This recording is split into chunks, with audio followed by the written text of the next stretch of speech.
केदारनाथ मंदिर में घोटाला हुआ है और 228 किलो सोना गायब है। 228 किलो सोना केदारनाथ से गायब कर दिया गया।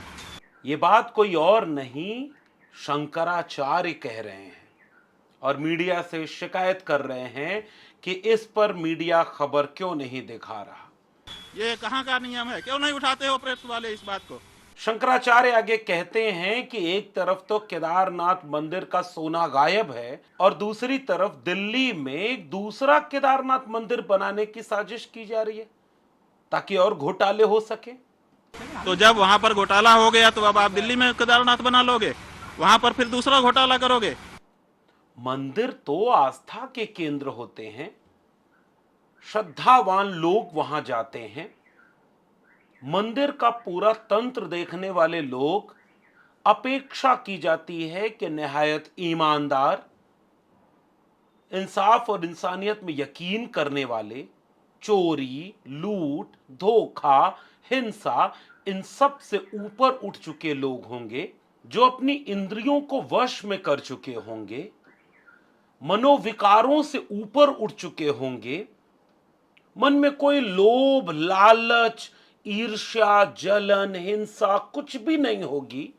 वो इतने श्रेष्ठ होंगे विचार और आचरण दोनों में, जिनका अनुपालन उनके भक्त करें।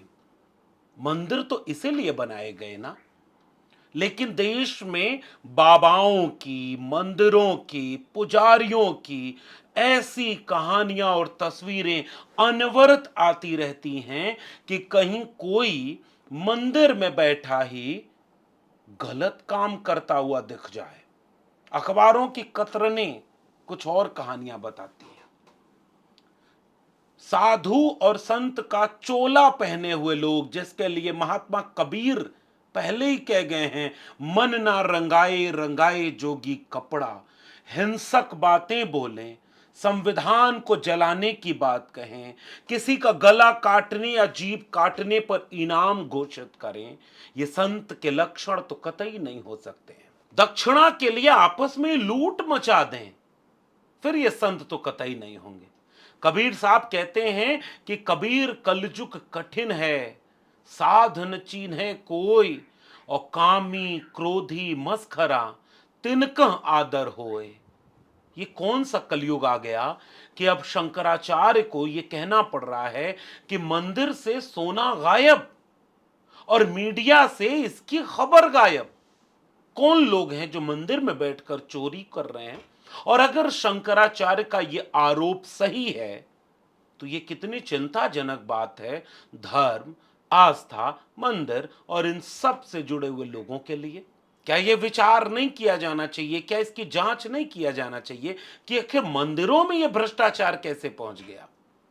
बाबा साहब doctor Bhimrao Ambedkar riddles of Hinduism और एनिलेशन ऑफ कास्ट जैसे पुस्तकों में मंदिरों के ऊपर सवाल करते हैं। महात्मा ज्योतिबा फुले गुलामगिरी लिखते हैं और अपने लोगों को यह समझाने की कोशिश करते हैं कि पाखंड और अंधविश्वास से बचो। और हजारों साल की यह भारत की परंपरा है। तथागत बुद्ध आत्मा और ईश्वर दोनों को नकारते हैं। आजीवक मक्खलीपुत्र गोशाल श्रम और कर्म को सबसे केंद्र में मानते हैं, बाकी सबको नकारते हैं। कबीर, रहदास, पलटू, दादू, भीखा, बुल्ले शाह, बाबा फरीद, गुरु नानक, चोखा मेला, नारायण गुरु, बसवन्ना, फूले, अंबेडकर, पेरियार, ये किस विचार को मानते हैं कि अंधविश्वास और पाखंड का इस्तेमाल अपने शोषण के लिए न होने दो। और हम एक ऐसे देश में रह रहे हैं जहां मंदिरों के भीतर चोरी और लूट की खबर आ जाए। एक फिल्म अभी हाल ही में रिलीज हुई है, जून के आखिरी वक्त में, पता नहीं आपने देखी है या नहीं, वक्त निकाल कर देखिएगा। फिल्म तो औसत है लेकिन विषय बड़ा पुराना और बड़ा मौजू है। इस फिल्म की कहानी सच्ची घटना पर आधारित है जो आज से तकरीबन 162 साल पुरानी है। इसलिए रियल स्टोरी पर आधारित है, जिसका बुनियाद है ऐतिहासिक महाराज मानहानि केस। आज भी ये केस इतिहास की पुस्तकों में दर्ज है, महाराज लेवल case, including Bhatia conspiracy case. 1861 supreme court में केस चला था और करजन दास एक गुजराती व्यापारी खानदान में पैदा हुए, लेकिन धीरे धीरे अपनी सोच विश्वास में अंधविश्वास, पाखंड और इस तरह की चीजों के घोर विरोधी हुआ करते थे। बचपन में ही अपने घर में एक विधवा महिला के पुनर्विवाह के लिए सवाल उठाने पर घर से निकाल दिए जाते हैं और फिर मुंबई आ जाते हैं। मुंबई आकर तमाम प्रगतिशील विचार के लोगों के साथ उनका वास्ता बनता है, लेकिन जिससे उनकी सगाई हुई होती है वो हवेली के महाराज, जिनको लोग भगवान मानते थे, जिनकी पूजा करते थे, जिनका दर्शन किए बिना अन्न ग्रहण नहीं कर सकते थे, उनकी चरण सेवा की एक परंपरा निभाने चली जाती है। और जब वो अंदर जाते हैं, जिसको देखने का भी टैक्स लगता था, महाराज जो भगवान के रूप हैं, जिन्हें लोग भगवान मानते हैं, वो चरण सेवा करें और लोग उससे देखने जाएं। जब करसनदास उन्हें देखने जाते हैं तो उनकी बाबा को यौन क्रिया रत पाते हैं। सौरभ शाह के 2013 के गुजराती उपन्यास पर आधारित सिद्धार्थ पी मल्होत्रा के फिल्म 1862 के ऐतिहासिक महाराज मानहानि मामले का नाटकीय रूपांतरण है। गुलाम भारत में धार्मिक रूढ़िवाद और प्रगतिशील सुधार के बीच साम्राज्यवादी ब्रिटिश न्यायाधीशों द्वारा मध्यस्थता का एक उदाहरण है। और तब करसनदास जब अपनी मंगेतर से शिकायत करते हैं तो मंगेतर कहती है कि ये सौभाग्य हमें मिला है कि इस बार की चरण सेवा महाराज के सामने मुझे करने का मौका मिला। वो समझाते हैं कि वो तुम्हारा यौन शोषण कर रहा है, तुम आस्था में अंधे हो चुके हो, तुम्हें पता ही नहीं चल रहा कि तुम्हारी आस्था का कोई दुरुपयोग कर रहा है। ये फिल्म आगे ये बताती है कि जब वो इसके खिलाफ आवाज उठाने लगते हैं तो अमूमन कोई साथ नहीं देता। करसनदास राफ्त गुफ्तार में लिखा करते थे, लेकिन बाद में सत्य प्रकाश नाम का अपना अखबार निकालते हैं, जिसमें पहले ही इस प्रथा के खिलाफ आवाज उठाते हैं। धीरे धीरे लोगों में आत्मविश्वास पैदा करते हैं और मुकदमा लड़ने न्यायालय चले जाते हैं। ब्रिटिश न्यायालय इस बात को समझता है कि महाराज बनकर जे यानी जदुनाथ महाराज बनकर भक्तों की आस्था का दुरुपयोग कर रहा है, महिलाओं का शोषण कर रहा है और यौन शोषण करने के बाद भी लोग उसे पूजते हैं, भगवान मानते हैं। ब्रिटिश हुकूमत इसके विरोध में फैसला सुनाती है, महाराज को सजा होती है। वो भी आस्था का दुरुपयोग ही था। इस देश का इतिहास है देवदासी प्रथा का भी। समालोचना में देवदासी समाज और संस्कृति शीर्षक से 4 अक्टूबर 2020 को प्रकाशित गरिमा श्रीवास्तव का यह लेख जरूर पढ़ना चाहिए। इस लेख में गरिमा श्रीवास्तव 45 लाख से ज्यादा देवदासियों को महाराष्ट्र या दक्षिण भारत के मंदिरों में बताती हैं और ऐतिहासिक प्रमाणों और दस्तावेजों के साथ ही सबूत देती हैं कि मंदिरों में अपनी बेटियों को लोग खुद पहुंचा दिया करते थे और लड़कियां, किसी की बहन, किसी की बेटी मंदिरों में देवदासी बना करती थी।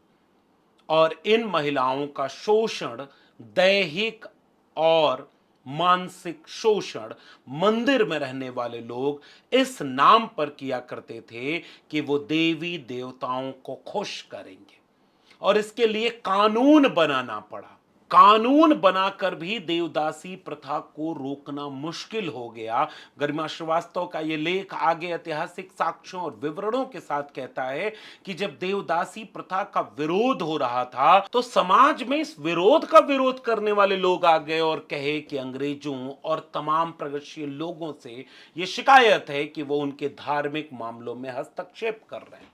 इसी देश में जब विधवाओं के विवाह के लिए लड़ाई लड़नी पड़ी तो इस देश के धार्मिक लोगों ने विरोध किया। सती प्रथा को रोकने की कोशिश की गई तो धार्मिक लोगों ने लेख लिखे पत्रिकाओं में और ये कहा कि हमारे धार्मिक मामलों में हस्तक्षेप न हो और सती प्रथा को जायज ठहराते रहे।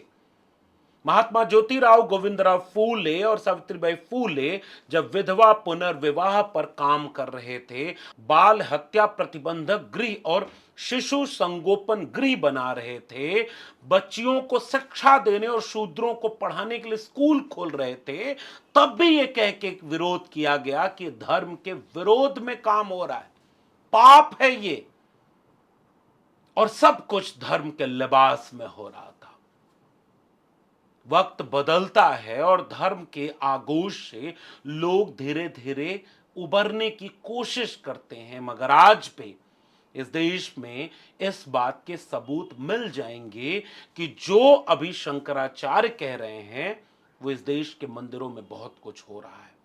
महात्मा कबीर बार बार इस देश के लोगों को ये कह के गए कि मोको कहां ढूंढे रे बंदे, मैं तो तेरे पास में, ना मैं मंदिर ना मैं मस्जिद ना काबे कैलाश में, ना मैं जप में ना मैं तप में ना मैं व्रत उपवास में, खोजी हुए तो तुरते मिले हो पल भर की तलाश में, कहें कबीर सुनो भाई साधो मैं तो हूं विश्वास में। जो धर्म आपके दिल के भीतर हुआ करता है, जो आस्था आपकी सबसे पवित्र चीज हुआ करती है, कोई उसका दुरुपयोग करे और आप होने दें, यह बेहद आपत्तिजनक चीज है। और अगर ऐसा न होता तो हर धर्म से ऐसी वीडियो और ऐसी तस्वीरें आ रही हैं, कोई मौलवी लोगों के रिश्ते जुड़ाया करता था और उसकी बीवी फरार हो जाए, तो कोई पंडित अंधविश्वास के नाम पर कर्मकांड को थोपता चला जाए, कोई ईसाई पादरी बिजली पैदा कर रहा है अपने संपर्क से, तो किसी और धर्म का मानने वाला अपने आस्था के वान लोगों के चरण रज लेने के नाम पर सैकड़ों लोगों को हाथ रस में मरने के गर्त तक पहुंचा दे। ये सारे धर्म धर्म नहीं होंगे, धर्म तो दिल के भीतर है। इस बात को विचार कीजिएगा।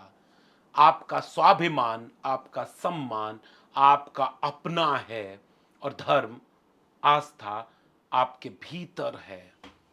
और अगर कहीं इस तरह की चीजें आपका दुरुपयोग कर रही हैं तो एक बार ठहर कर सोचिएगा जरूर। काम क्रोध लोभ मोह अहंकार चोरी हिंसा ऐसे मूल्यों से कोई ऊपर न उठ पाया तो वह किस बात का पुजारी और किस बात का आस्था का केंद्र होगा। लिबास से कोई संत और साधु नहीं होता, मन ना रंगाए रंगाए जोगी कपड़ा। इसलिए आपको सोचना होगा कि आप किस दिशा में जा रहे हैं। विचार करिएगा ठहर कर। कलम और किताब, ज्ञान, चेतना, प्रगतिशील दृष्टिकोण, मानवीय मूल्य से बड़ा कुछ भी नहीं होता। शुक्रिया।